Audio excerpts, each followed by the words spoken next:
बात करेंगे investment strategies के बारे में। इन्वेस्टमेंट स्ट्रेटजीज़ वो होती हैं कि जो हम कुछ चीज़ को इन्वेस्ट करते हैं और कुछ समय बाद हमें उसका रिज़ल्ट मिलता है। और जैसे हमने गवर्नमेंट स्कीम्स में देखते हैं कि बैंक्स में हम देखते हैं कि हमने एफडी करवाते हैं, तो अगर स्टॉक एक्सचेंज में देखते हैं तो शेयर बॉन्ड्स या कुछ भी हम वहाँ से ख़रीदते हैं और उसको जो अपनी मनी है उसको बाउंड कर देते हैं और इसको हम बोलते हैं कि हमने स्ट्रेटजी लगाई। तो इसमें टर्म्स का डिफरेंट टेन्योर होता है, तो उसके अकॉर्डिंग ही चलना पड़ता है। तो लेकिन जो आज का टाइम है, आज के टाइम में अगर हम स्ट्रेटजीज़ लगाने बैठेंगे तो it's a very short time की जो यील्ड है वो काफ़ी कम हो चुका है। तो जो यील्ड्स नहीं मिल रहे हैं कहीं से भी, क्योंकि जो पहले की स्टेजेस थी, मतलब कि अगर अब मतलब जो है फ्रूट लेने का समय है ना कि इन्वेस्ट करने का। तो इस समय क्या अच्छी ऑप्शन हो सकती है कि हम किस चीज़ में इन्वेस्ट करें। तो सबसे अगर देखें इन्वेस्ट करते हैं, स्ट्रैटेजीज अपनाते हैं, तो मेन उसमें जो की पॉइंट होता है, मेन जो उसका फंडा है वो टाइम के ऊपर मैटर करता है।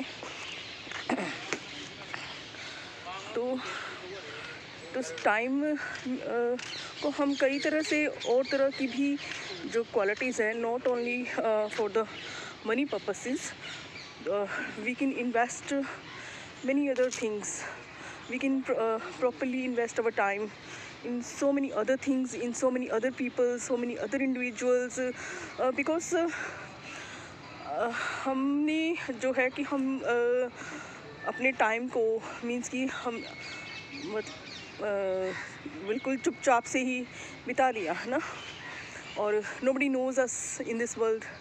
तो फिर वो आपकी स्ट्रैटेजी जो है वो उसमें कोई बेनिफिट, मतलब कि उसकी कोई फर्दर उसकी जो एनर्जी है ना, वो एनर्जी किसी के अंदर गई नहीं है। हमने अपना ब्लूप्रिंट नहीं तैयार किया, हमने किसी के अंदर अपनी क्वालिटीज़ इन्वेस्ट नहीं की, तो डेफिनेटली वो हमें कोई यील्ड नहीं देने वाली। तो इसलिए हमने जो हमारी स्ट्रैटेजी है वो सिर्फ मनी को ना लेके, जैसे लोग अपने जो फूड को भी चैरिटी करते हैं और भी बहुत सारी चीज़ों को एक तरह से इन्वेस्ट करते हैं, टाइम देते हैं। क्योंकि एक जैसे 50 के बाद आपको मिलेगा कि कोई चीज़ फ्रूटफुल होती है, 60 के बाद कोई चीज़ फ्रूटफुल होती है। तो वो चीज़ें जो पहले की जो चीज़ें होती हैं वो उसकी जो निग्लिजिबल उसकी वैल्यू रह जाती है। तो वैल्यू किस फील्ड में हमें चाहिए ये जानना नितांत आवश्यक है, क्योंकि जब धीरे धीरे क्या है कि हमारा लाइफ से हमारे जो भी हमारी अटेनमेंट्स हैं उनसे हमारा कंट्रोल छूटना शुरू हो जाता है एज़ पर द टाइम। तो जब कंट्रोल नहीं होगा किसी चीज़, क्योंकि जैसे अब कोई लोग बड़े होते हैं, बहुत इन्वेस्टमेंट करते हैं और बहुत प्रॉपर्टीज़ को जो है अपना ग्रोथ कर लेते हैं, लेकिन अल्टीमेटली वो प्रॉपर्टी उन आगे बच्चों के हाथ में आ जाती है।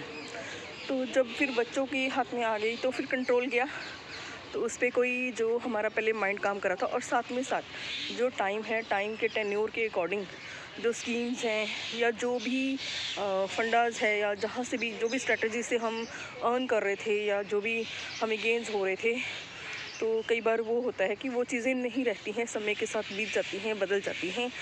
तो फिर तो ज़रूरी नहीं है कि हम खुद भी बदलें और किस चीज़ को कितना, कब और कहाँ और किसके साथ इन्वेस्ट करना है। क्योंकि हम देखते हैं कि हम ऐसे एनवायरनमेंट में घिरे होते हैं जहाँ टोटल नेगेटिविटी होती है। हमारा जो हमने ये देखना होता है कि हमारा सोर्स क्या है ना, तो कई फैक्टर्स होते हैं। तो ये सारी स्ट्रेटजीज़ को अपनी माइंड में रखते हुए तो इन्वेस्ट करेंगे और स्ट्रेटजीज़ से हम खूब गेन करेंगे। तो इस डायरेक्शन में हमें सोचना चाहिए कि हमने किन लोगों में इन्वेस्ट करना है, मीन्स कि पॉजिटिव तरह के लोग हैं, नेगेटिव तरह के लोग हैं, उनके विचार क्या हैं, वो हमने लेने हैं कि नहीं लेने हैं। हमने क्योंकि एक एक पॉइंट काउंट करता है। तो बताइएगा आप मुझे क्या आपकी स्ट्रैटेजीज हैं।